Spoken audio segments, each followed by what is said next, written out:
ನಾನು ಮೈಸೂರು ಪಾಕ್ ಮಾಡೋದು ತೋರಿಸ್ತೀನಿ. ಅಳತೆ ಪ್ರಕಾರ ಅಳತೆ ತೋರಿಸ್ತೀನಿ. ಇದು ಕಡಲೆ ಹಿಟ್ಟು 1 ಲೋಟ, ಸಕ್ಕರೆ 1 ಮುಕ್ಕಾಲು ಲೋಟ, 1 ಲೋಟ ಎಣ್ಣೆ, 1 ಲೋಟ ತುಪ್ಪ. ಕಡಲೆ ಹಿಟ್ಟು ಹಾಕ್ಕೊತಾ ಇದ್ದೀನಿ 1 ಲೋಟ. ಅದ್ರ ಜೊತೆಗೇ ಎಣ್ಣೆ 1 ಲೋಟ ಹಾಕ್ಕೊತಾ ಇದ್ದೀನಿ. ಎರಡು ಚೆನ್ನಾಗಿ ಮಿಕ್ಸ್ ಮಾಡಬೇಕು. ಮಿಕ್ಸ್ ಮಾಡೋದು ತೋರಿಸ್ತೀನಿ ಹೇಗೆ ಅಂತ. ಈ ಥರ ಚೆನ್ನಾಗಿ ಕಲಿಸ್ತಾ ಇದ್ದರೆ ಗಂಟಿಲ್ದಿರ ನೀಟಾಗಿ ಬರುತ್ತೆ.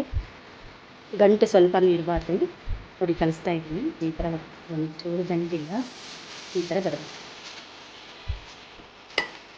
ತುಪ್ಪ ಎಲ್ಲ ಇದಕ್ಕೆ ಹಾಕಿದ್ದೀನಿ, ಕಾಯಿಸೋಣ ಅದನ್ನು. ಈ ರೀತಿ ತಟ್ಟೆಗೆ ತುಪ್ಪ ಎಲ್ಲ ಸವರಿ ಇಡ್ತಾ ಇದ್ದೀನಿ.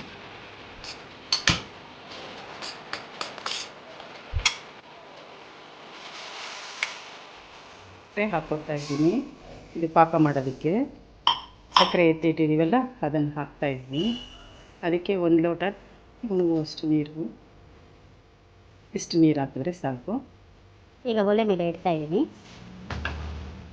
ಪಾಕ ಮಾಡ್ಕೊಳ್ಳೋದಕ್ಕೆ. ಸಕ್ಕರೆ ಕರಿತಾ ಇದೆ ನೋಡಿ. ನೋಡಿ ಈ ಥರ ಅಂದರೆ ಸಾಕು.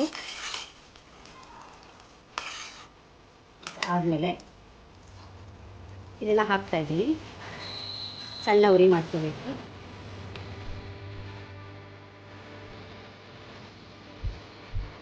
ಇದನ್ನು ಕುದಿಯೋದಕ್ಕೆ ಬಿಡೋಣ. ಇದು ಕುದಿಬೇಕು. ನೋಡಿ ಚೆನ್ನಾಗಿ ಕುದೀತಾ ಇದೆ. ಈ ಟೈಮಲ್ಲಿ ನಾವು ತುಪ್ಪ ಕಾಯಿಸಿಟ್ಕೊಂಡಿದ್ದೀವಲ್ಲ ಒಂದೊಂದು ಸ್ಪೂನೇ ಹಾಕ್ತಾ ಇರಬೇಕು. ಸ್ವಲ್ಪ ಸ್ವಲ್ಪ ಹಾಕಬೇಕು. ಮಿರ್ಚಿ ಹಾಕ್ತಾ ಕುದಿಸ್ತಾ ಇರಬೇಕು. ಮತ್ತೆ ಎಣ್ಣೆ ಹಾಕ್ಕೊತಾ ಇದ್ದೀನಿ. ಒಂದೊಂದು ಚೌಟ್ ಹಾಕ್ಕೊತಾ ಇದ್ದೀನಿ. ಹಾಕ್ಕೊತ ಕಲಿಸ್ತಾ ಇರಬೇಕು. ಈ ಥರ ಹದ ಬರಬೇಕು.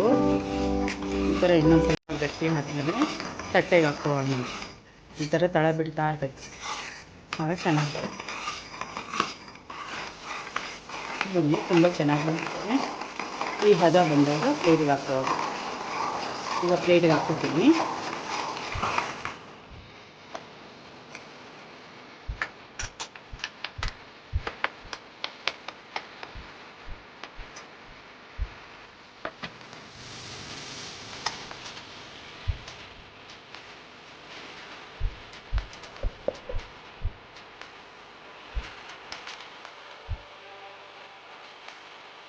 ನೋಡಿ ಸಣ್ಣದಾಗಿದೆ.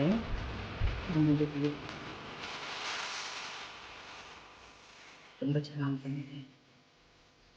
ಕಲರ್ ಅಷ್ಟೇ ತುಂಬ ಚೆನ್ನಾಗಿದೆ. ಈ ಥರ ಒಂದೊಂದೇ ಪೀಸ್ಗಳನ್ನು